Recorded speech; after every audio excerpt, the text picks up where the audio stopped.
근데 그 국민의힘에 네. 계시다가 조만간에 민주당으로 갈 것 같은 분이 한 분 계세요. 지금 네. 탈당한 분인데 이분 얘기를 저희가 예. 지금부터 한번 해보겠습니다. 또 머리 아프실 것 같은데 별로 김상욱 아프진 의원. 않습니다. 별로 아프지 않아요. 이제 김상욱 무소속 의원이 네. 됐습니다. 오늘 기자회견을 열고 이재명 후보 지지 선언을 했습니다. 이재명 후보에 대해서 포용과 품위, 책임감을 갖춘 후보다, 애국심이 투철한 후보다, 가장 보수다운 후보다, 칭찬을 엄청 많이 했네요. 이렇게 평가를 했는데 우리 위원님 보시기에는 어떠셨어요? 이런 모습이.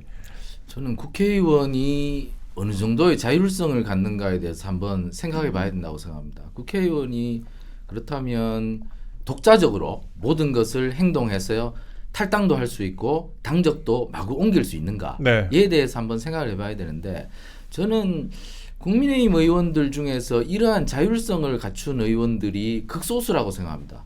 왜냐하면 국민의힘은 사실 국회의원 될 때 좀 치열한 경선을 거치기보다는 낙하산이 많거든요. 그렇죠. 예. 특히 영남 지역 의원들이 그러한 경우가 좀 많은데, 그럼 뭐 절대 다수죠. 저는 영남 지역 의원들이 조금 서운해 하실지 모르겠지만 그분들 중에 한 분이 김상욱 의원인데, 예. 김상욱 의원은 또 초선이란 말입니다. 네. 그러니까 초선 의원, 영남 의원이 그만큼 독단적인 결정을 할 만큼 자율성을 갖고 있는가를 한번 생각해 본다면 자율성이 저는 매우 없다고 생각합니다. 그렇기 때문에 그렇게 자율성 없는 국회의원이 자기 마음대로 자기가 울산 지역구의 대표인데도 불구하고 네. 울산 지역구의 그 시민들은, 선거 국민들은 어떠한 생각을 갖고 있는지 잘 모르면서 이렇게 함부로 탈당하고 당적 옮기려고 시도하고, 물론 자기는 뭐 당적 아직 옮길지는 모르겠다고 얘기했지만 그리고 탄핵 과정에서 자기 의견을 그렇게 과감하게 밝히고, 그런 것을 보면 이분이 국회의원의 자율성을 너무나 과도하게 인식하는 것이 아닌지 저는 이렇게 생각합니다. 이게 국민의 대표라는 것은, 그 지역 구민의 대표라는 것은 그 지역 구민의 동의와 지지에 귀속되는 것이거든요. 예. 거기에서 고도의 자율성을 가질 수가 없습니다. 그러니까 지난 탄핵 과정에서 대구의 일부 의원들이 탄핵을 찬성하겠다고 개인적 의사표시를 한 적이 있었어요. 예. 친한계 몇몇 의원들이. 예. 근데 마지막에는 그렇게 하지를 못했어요. 왜냐하면 지역구에 가서 여러 지역구의 지지자들, 당원들에게 물어봤더니 안 된다. 네. 탄핵만 안 된다. 이렇게 말씀하셨기 때문에 그러한 자율성을 국회의원이 가질 수가 없었던 겁니다. 그렇긴 한데 김상호 의원이 계속 이렇게 행동을 한다면 그것은 정당 민주주의에 어긋나는 것이 아닌가. 그러면 처음부터 자기는 정당에 소속되지 않고 무소속으로 나와서 네. 당선이 됐었어야 되는데, 저는 이분은 정당 민주주의에 관한 원리와 원칙을 모르고 얼떨결에 변호사 하시다가 국회의원이 되니까 그러한 일탈적인 행동을 하고 있는 것이 아닌가. 저는 이분이 과연 제대로 된 민주주의에 대한 공부를 했다면 이러한 행동을 하지 못했을 것 같은데, 조금 저는 아쉬워서 그런 측면에서 국민의힘이 앞으로 공천하실 때 네. 이런 잘못된 공천을 좀 하시지 않았으면 좋겠다. 예. 저는 이렇게 말씀드리고 싶습니다. 사실 지역 구민들이 아까 이제 위원님 말씀하신 것처럼 이러라고 뽑아준 게 아닐 텐데, 좀 지역 구민들의 바람하고 좀 다른 행동을 하고 있는 거 아니냐, 그런 지적이 충분히 나올 수 있을 것 같습니다. 참고로 제가 찾아보니까 김상욱 의원이 또 지난해는요 25만 원 지원법을 또 언급을 하면서 포퓰리즘의 씨앗을 뿌리고 헌법 가치를 파괴한다, 독재와 부패의 시작을 알리는 신호탄이 될 수 있다라고 얘기를 하면서 이재명 후보를 약간 직격하는 듯한 발언을 했었는데, 오늘의 모습과는 참 많이 다른 것 같습니다. 저희가 김상욱 의원 얘기를 짧게 좀 해봤는데, 지금 김상욱 의원뿐만 아니라 지금 더 유명한 분의 이름도 자꾸 보도가 나오고 있어요. 그 하와이에 지금 계시는 홍준표 전 대구시장, 글이 지금 연일 입장에 오르고 있습니다. 오늘에는 이제 본인의 그 홈페이지 청년의 꿈이죠. 거기에 30년 전 노무현 전 대통령을 따라 민주당을 갔다면 상식이 전혀 통하지 않는 당에서 오랫동안 가슴앓이는 하지 않았을지도 모른다. 상식이 전혀 통하지 않는 당 국민의힘, 여기서 오랫동안 가슴앓이를 하지 않았을 것이도 모른다. 이거는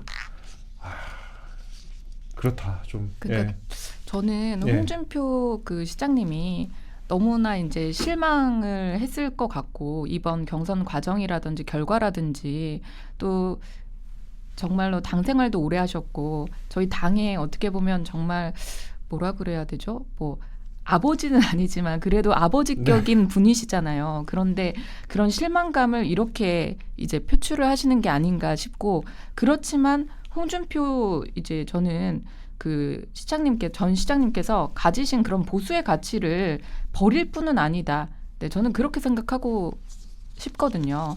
그러니까 그동안 이제 많은 직격도 그러니까 말로 이제 직언도 하셨고 여러 가지 그래서 홍카콜라라는 이제 별명도 얻으셨잖아요. 그런 부분들은 본인에 있는 속마음을 이제 전부 다 이렇게 발언을 이제 하셨기 때문에 그렇게 얻은 별명이기도 한데 지금 그냥 그 힘든 심정을 이렇게 표현하시는 게 아닌가 그렇게 생각하고 또 이재명은 이런 걸 또 틈을 노리고 또 민주당은 이런 틈을 놓치지 않잖아요. 또 네. 계속 이제 손을 내밀고 홍준표 시장이 마치 나를 이제 뭐 이렇게 지원하고 나에게 힘을 얹어준 것처럼 이렇게 하고 있는데 그런 부분은 저는 아닐 거라고 생각을 하거든요. 왜냐하면 홍준표 시장님이 또 이제 떠나실 때 이준석 그 지금 후보가 예. 또 공항에 찾아가가지고 했을 때 만났잖아요. 그래도 예. 네, 홍준표 시장님 얘기하신 게 그래도 이게 저희 국민의힘에는 많이 좀 실망을 하셨고 또 그래도 보수를 따르고 있는 이준석 후보가 이렇게 왔을 때 그래도 이번 싸움은 이재명과 이준석의 싸움이다 이렇게 얘기를 해주신 걸 보면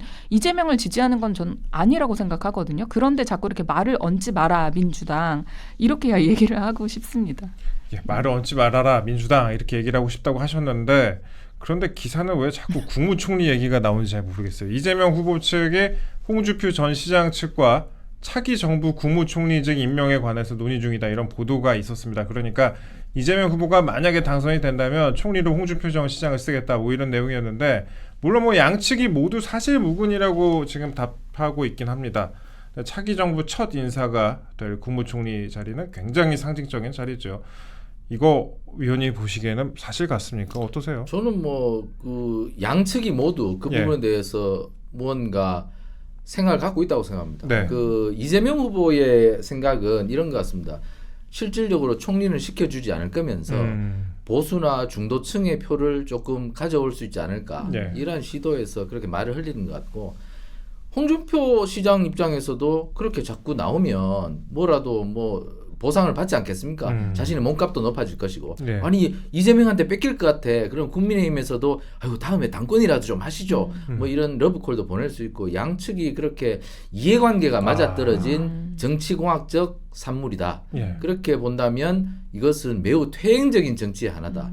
그렇기 때문에 이건 홍준표 시장님이 잘못하시는 거죠. 홍준표 시장님이 예. 오랫동안 국민의힘에 계셨으면 이런 것은 하시면 안 됩니다. 이게 농부가 밭을 탓하면 안 되죠. 자기가 경선에서 졌으면 그냥 그것이 비록 조금 꼼수가 있었다 하더라도 내가 수긍하고 그냥 나의 경륜의 부족이라고 생각하고 받아들이겠습니다. 이렇게 하는 것이 장부의 그리고 노회한 정치인의 행보이지 이렇게 말씀하시면 안 되죠. 저는 박근혜 대통령이 2007년 대선 경선에서 굴러온 돌이라고 봤던 이명박 대통령에게 패합니다. 예. 그 사실 충격적인 패배였습니다. 박근혜 대통령은 98년도부터 당에 오래 있었던 분인데 그렇죠. 10년 가까이 됐던 분이 갑자기 나타난 이명박 서울시장에게 패배를 하니까 굉장히 충격적이었을 겁니다. 그 전당대회 장소에서도 화들짝 놀라는 모습이 보였죠. 그때 당심에서도 이겼습니다. 한데 바로 결과가 발표되자마자 이명박 대통령의 손을 흔들면서 경선 승복을 했습니다. 예. 그때 얼마나 치열하게 두 분이 다퉜습니까? 그렇죠. 뭐 다스도 나오고 뭐 최태민 목사까지도 나오고 사실 들춰서는 안 될 것들을 다 들췄음에도 불구하고 바로 손을 들어주면서 승복선을 하는 것은 그것이 바로 정치인입니다. 정치인은 먹던 눈물에 침을 뱉어서도 안 되고 네. 제가 아까 말씀드렸다시피 밭을 탓해서도 안 됩니다. 그렇기 때문에 홍준표 시장님께서도 그런 정치인의 정도를 걸으셔야지 지금 일탈을 하시면 지금까지 쌓아왔던 명예가 무참하게 짓밟힙니다. 저는 네. 홍준표 시장님이 지금 좀 화가 나서 그런 것 같습니다. 그렇지만 그 감정과 심정은 이해하지만 이성을 찾으셔서 큰 어른다운 모습을 보이신다면 앞으로 인생 산막 하시겠다고 말씀하셨는데 네. 산막도 열리리라 기대합니다.